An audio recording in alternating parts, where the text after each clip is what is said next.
మనిషికి ప్రపంచం ఎన్ని ఆఫర్లు ఇచ్చినా ఆత్మవిశ్వాసాన్ని ఎవ్వరు కొనలేరు. నిజమేనండి.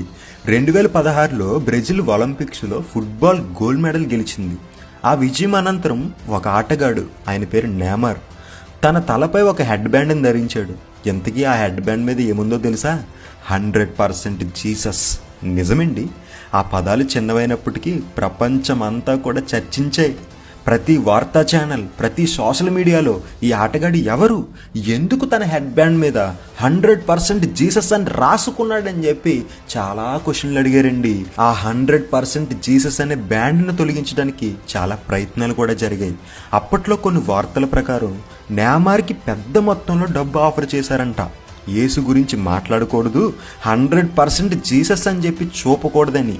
కానీ ఆయన ఏం చేశాడో తెలుసా? ఆ డబ్బు మొత్తాన్ని తిరస్కరించాడు. ఎందుకంటే ఆయన చెప్పాడు, నా విజయానికి కారణం యేసు, నేను అది చెప్పకుండా ఎలా ఉండగలను. సూపర్ కదండి. నిజంగా ఇది మన అందరికి ఒక పాఠమండి. ప్రపంచం ఎన్ని ప్రలోభాలకు మనల్ని గురి చేసినా మన ఆత్మవిశ్వాసాన్ని మనం ఎప్పుడూ విడిచిపెట్టకూడదు. నేమార్ యేసు గురించి గర్వంగా చెప్పినట్లు మనము కూడా మన జీవితంలో ఆయన నామాన్ని దాచిపెట్టకూడదండి. డబ్బు కంటే విశ్వాసం పెద్దది, గౌరవం కంటే గాస్పల్ ముఖ్యమైనది. ప్రపంచం మౌనంగా ఉండమన్నా మన గుండె 100% జీసస్ అని పలకాలి. దేవునికి మహిమ కలుగునుగాక.